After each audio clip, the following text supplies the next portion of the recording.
Hi everyone, welcome. It's time again. I know, right?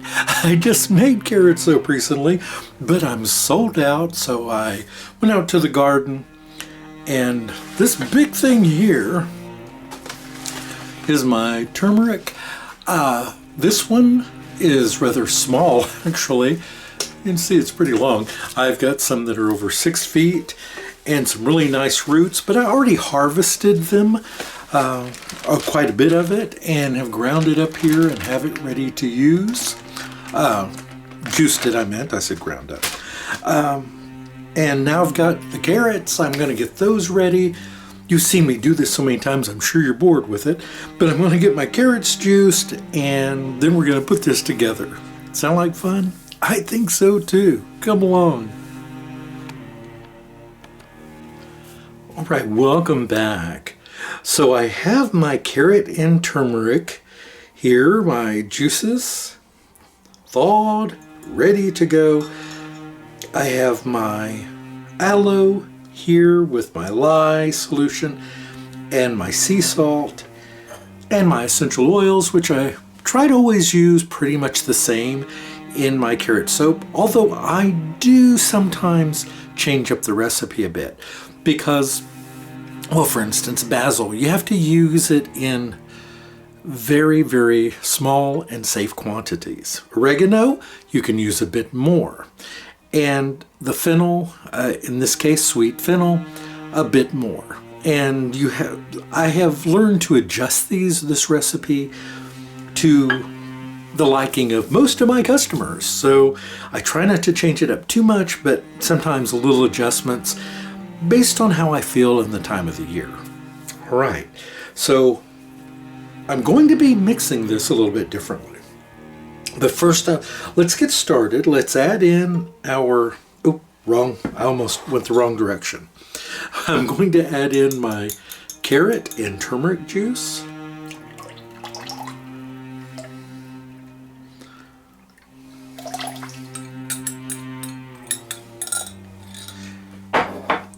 And I'm going to get that emulsified into our oils.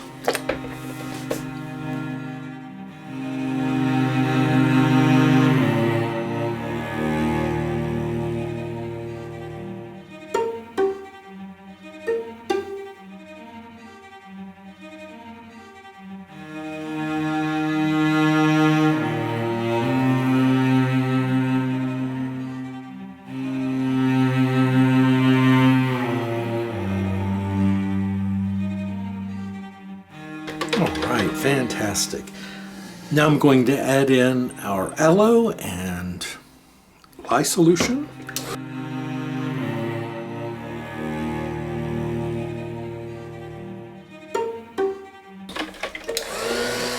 And I just want to bring this up to emulsification, and then I'm going to pour it into the mold and then add the essential oils because oregano tends to really accelerate trace.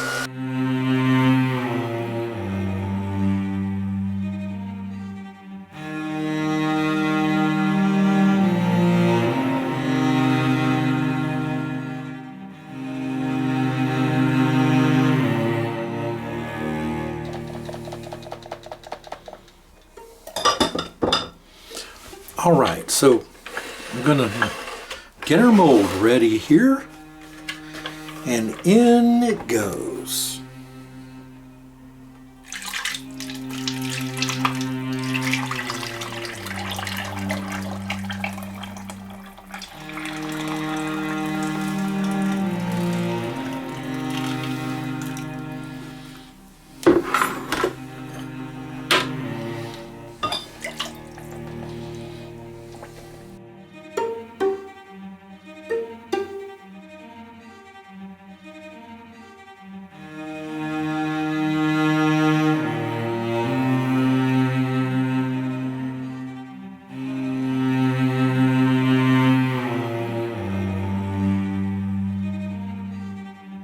See what's happening? That's what oregano does.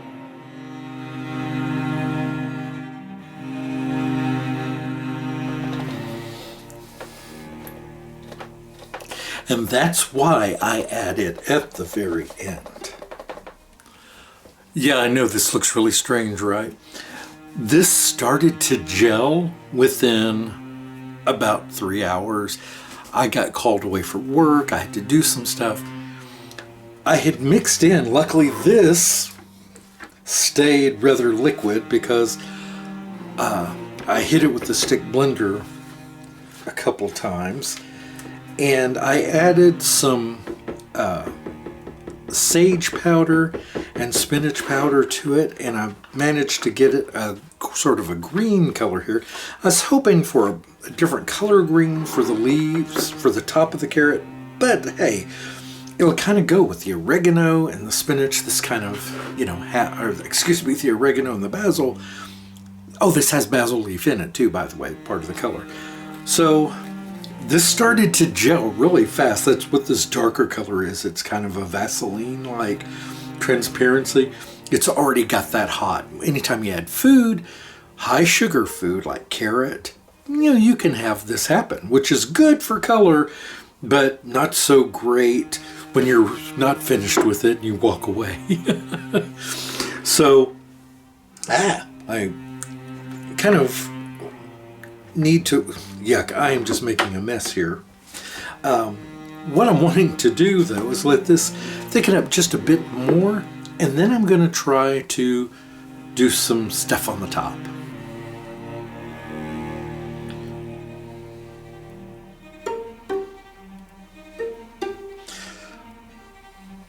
So I'm kind of just frosting a cake here. I'm just kind of mixing this, the green on top.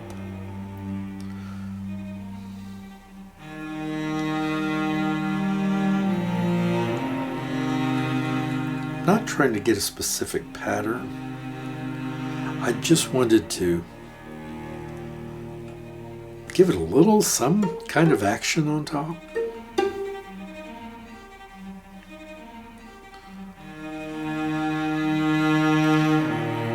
But I'm a sloppy cake frosterer, so frosterer? Hey, it's a new word. It's my world, I can make up my own rules, right? All right, so I've taken it out of the mold now, and I'm very pleased. I think the colors came out nice. The orange is orange and the green is green. Hey, that's a good start for a carrot soap, don't you think? For a carrot base soap. So I'm going to go ahead and cut this into some loaves here. And then we'll cut our bars.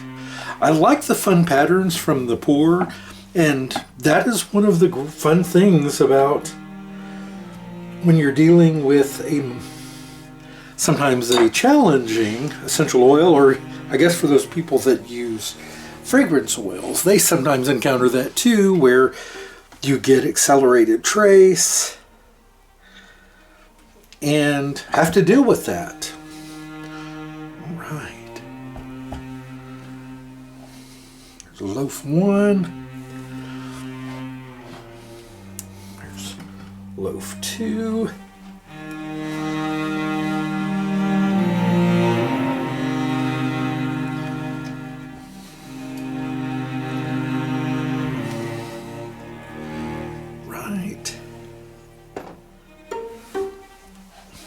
And loaf 3. Just get that out of the edge. There we go.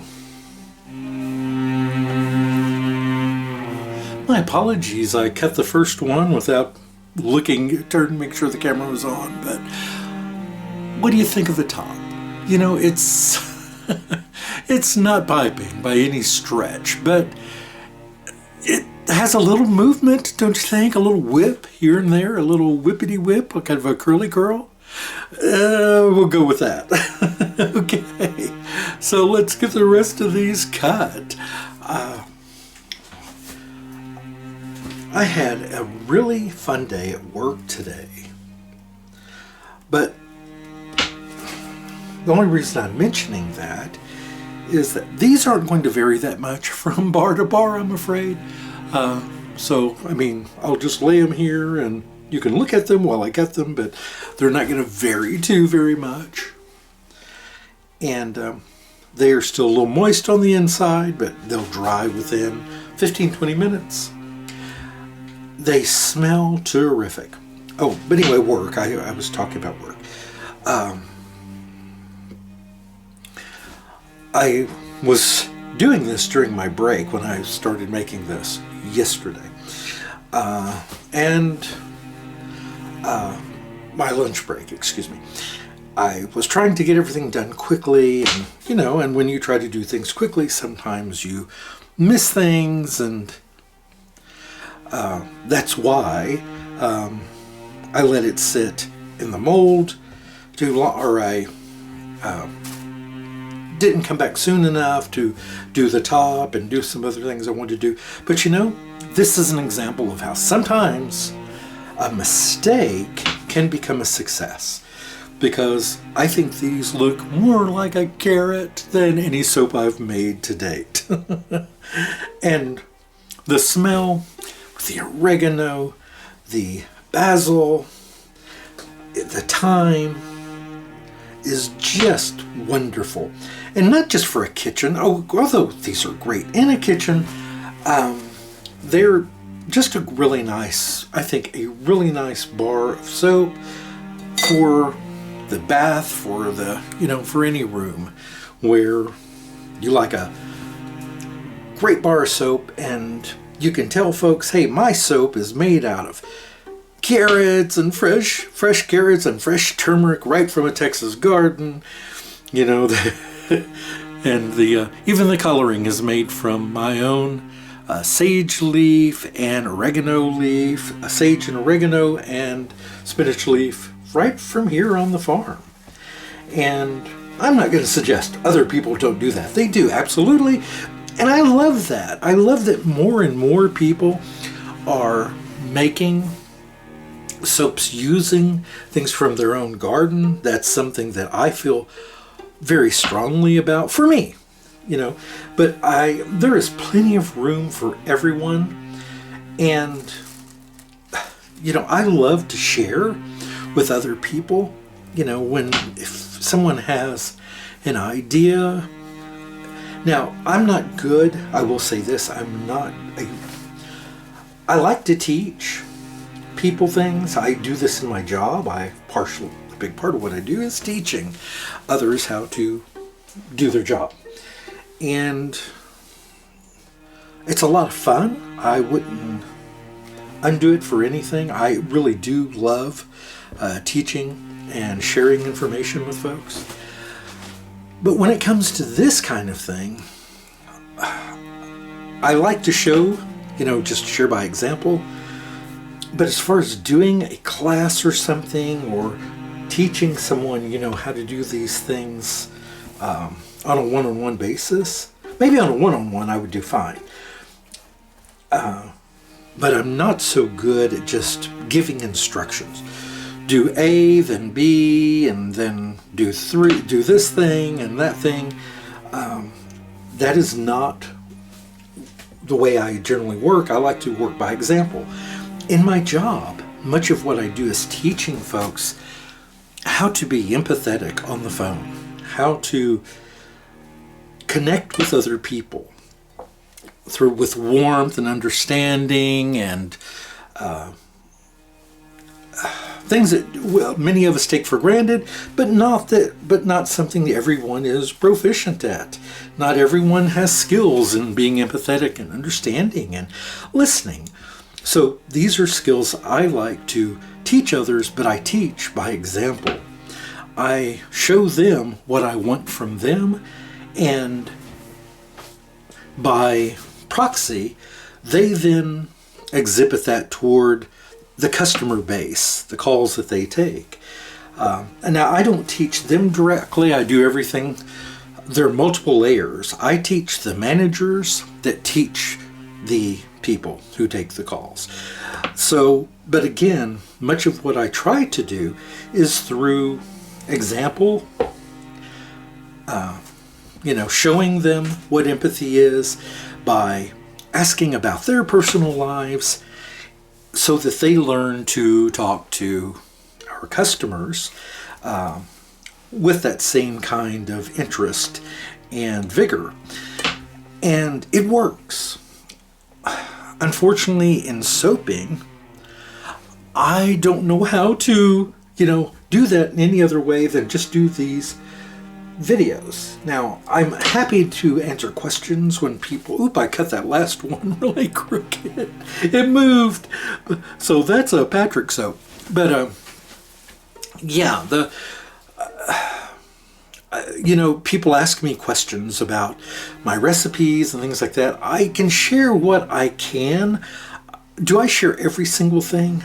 No, but not because I'm selfish or because I don't want them to learn how. No, not at all.